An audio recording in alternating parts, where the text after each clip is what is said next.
नमस्कार मित्रांनो, आपल्या चॅनलमध्ये तुम्हा सर्वांचे स्वागत आहे. हा आपला वीकली ॲनालिसिसचा व्हिडिओ आहे. म्हणजे येणाऱ्या आठवड्यामध्ये निफ्टी आणि बँक निफ्टी कशा पद्धतीने कामकाज करू शकते त्यावरती एक प्रकाश टाकण्याचा प्रयत्न आपण या व्हिडिओमध्ये करणार आहोत.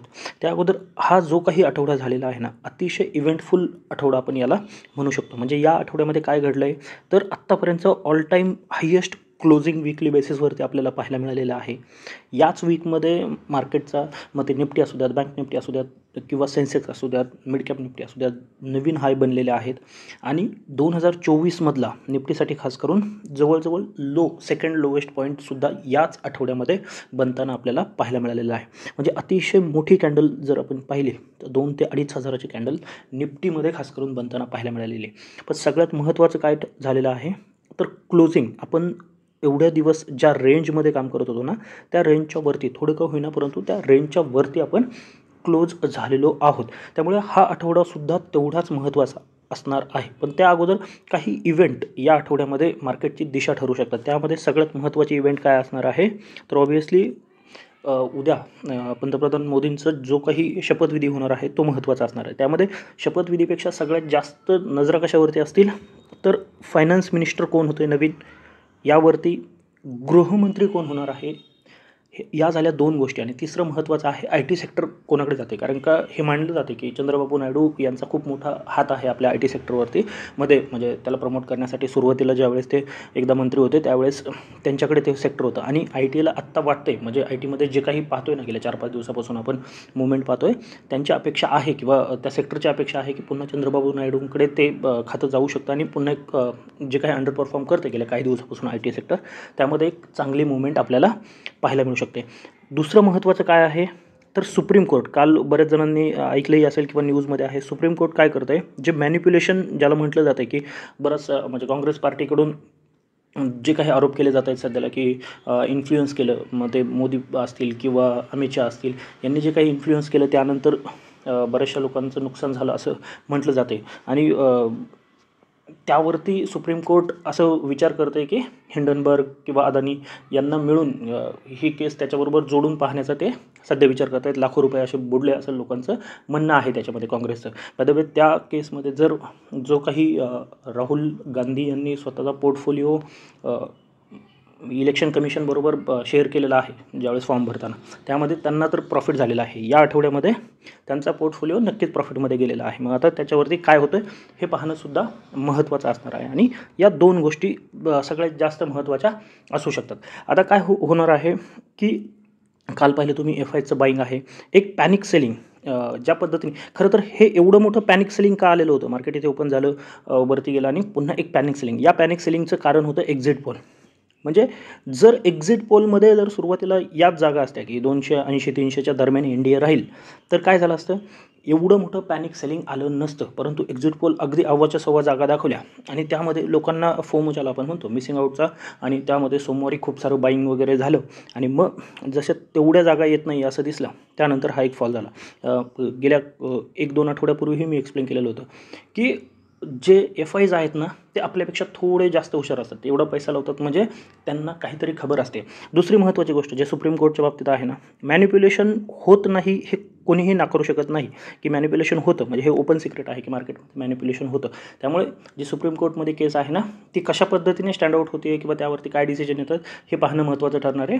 आणि उद्याची जे काही शपथविधी आहे तो किती स्मूथली होतो किंवा खाते वाटप कशा पद्धतीने होते याकडे थोडं लक्ष द्यावं लागणार आहे. आता टेक्निकल गोष्टी जर पाहायच्या झाल्यात तर सध्याला मार्केट स्ट्रॉंग आहे.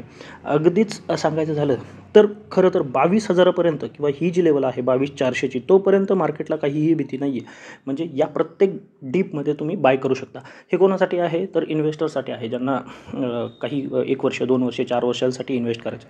पण ट्रेडरला तसं करून जमत नाही. कारण का जर आता पाहिलं 223-209 मग जवळजवळ 700-800 पॉईंट 900 पॉईंट तुम्ही थांबू शकता का, नाही थांबू शकत.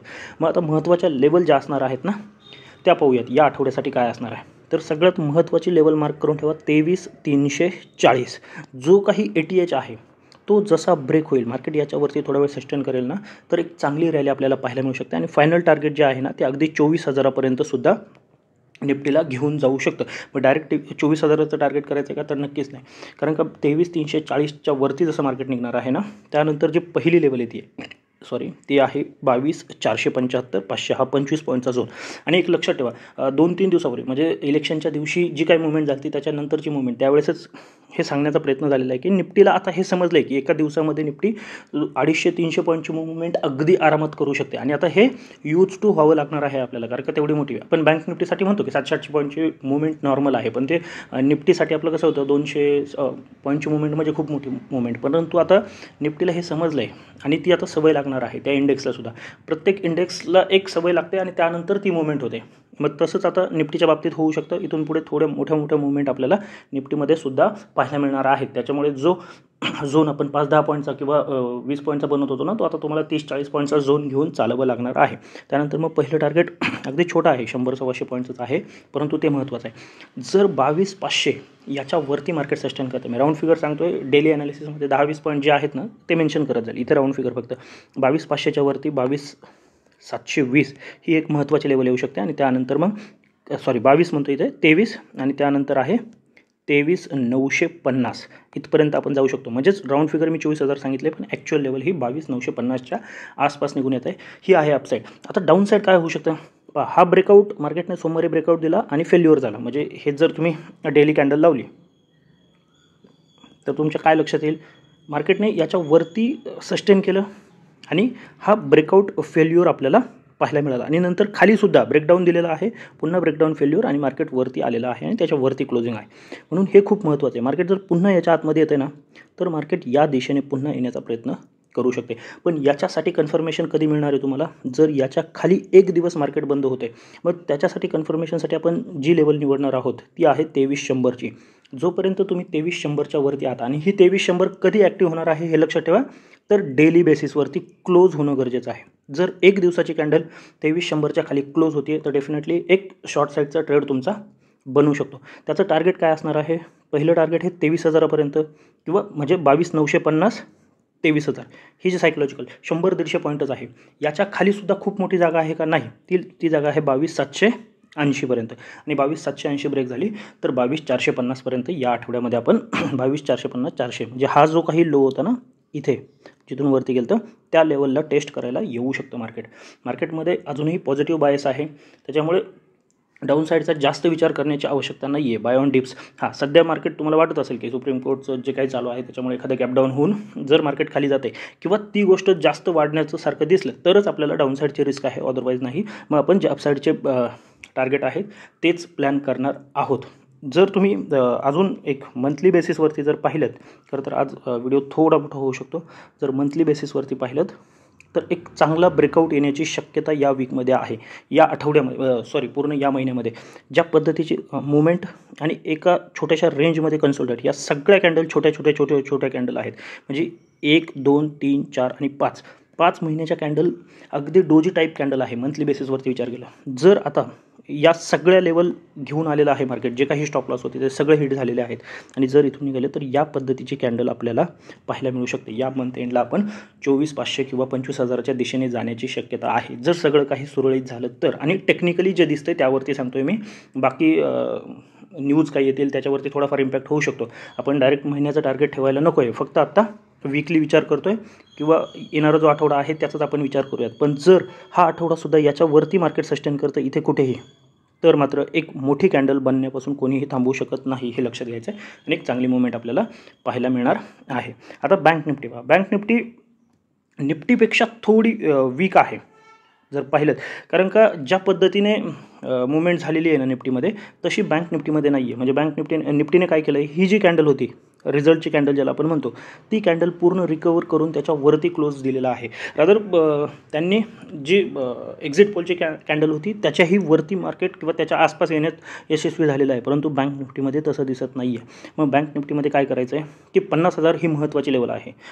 ऑप्शन चेंज जर पाहिली तुम्ही तर 50,000 महत्त्वाची लेवल आहे. जर 50,000च्या वरती मार्केट सस्टेन करायला सुरुवात करतं आहे तर पहिलं टार्गेट हे इथपर्यंत, ही जी लेवल आहे 50,800पर्यंत तुम्ही जाऊ शकता. डायरेक्ट 50,800 करण्यापेक्षा 50,450, 750-800 आणि त्यानंतर मग 51,300पर्यंतचा प्रवास तुम्ही पाहू शकता. या आठवड्यामध्ये मला तर ती फायनल लेवल 51,300च वाटते. जर तिथे आपण पोहोचतोय बुधवारी किंवा गुरुवारी तर पुढची लेवल काय असू शकते यावरती आपण डिस्कशन करूयात, पण सध्या तरी तीच लेवल दिसते. आता डाऊन साईड कुठे होईल, जवळजवळ 800 पॉईंटची जागा शिल्लक आहे. लक्षात घ्या, ही जी मिडल पॉईंट आपल्याला दिसतो या चॅनलचा तो खूप महत्त्वाचा असणार आहे आणि तो मिडल पॉईंट येतो तुमचा 49,500च्या आसपास. 49,500च्या खाली जर तुम्ही सस्टेन करायला लागताय अगदी 1 तास किंवा 1-1.5 तासाची कॅन्डल जर त्याच्या खाली क्लोज होती ना, तर इंटरेस्टिंग असू शकतं की मार्केट इथून रिव्हर्स देते किंवा पुन्हा एकदा ही लेवल टेस्ट करायला येऊ शकतं आणि ती लेवल तुमची असू शकते 48,800. म्हणून 49,500 आणि वरती 50,000.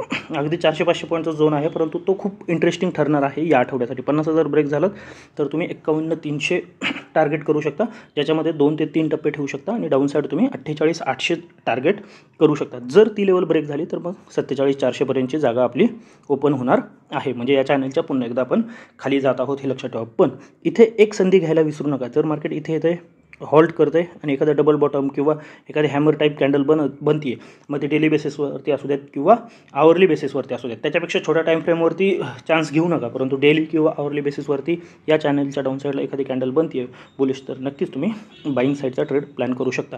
आणि सगळ्यात विशेष म्हणजे या आठवड्यामध्ये जर चंद्रबाबू नायडू यांना किंवा त्यांच्या पक्षाला IT रिलेटेड एखादी मिनिस्ट्री मिळते तर त्याच्यामध्ये इन्व्हेस्ट करायचं आहे. IT अंडर परफॉर्म करत आहे, तर एक चांगली मुवमेंट आपल्याला पाहायला मिळू शकते. आणि याच्या मुवमेंटमध्ये POCमध्ये ज्या पद्धतीचा रिटर्न एक्सपेक्टेड होता तसा मिळालेला नाही आहे. फॉल त्यांच्यामध्ये भरपूर मोठा झाला आहे, खास करून बँकिंग मिळालेलं नाही आहे. त्याच्यामुळे फायनान्स मिनिस्टर कोण होतं हे महत्त्वाचं राहणार आहे. आणि या सगळ्यामध्ये एक खेला होबे जे म्हणतो ना आपण, त्या पद्धतीने आपण कोणी POC शोधत राहिलं, कोणी पॉवर, कोणी एनर्जी सेक्टर शोधत राहिलं, कोणी IT सेक्टर शोधत राहिले. पण यामध्ये एक हेरिटेज फूड नावाची कंपनी, जाऊन चेक करा सगळ्यांनी, हेरिटेज फूड याच्यामध्ये मागच्या आठवड्यामध्ये 64% रिटर्न मिळालेले आहेत.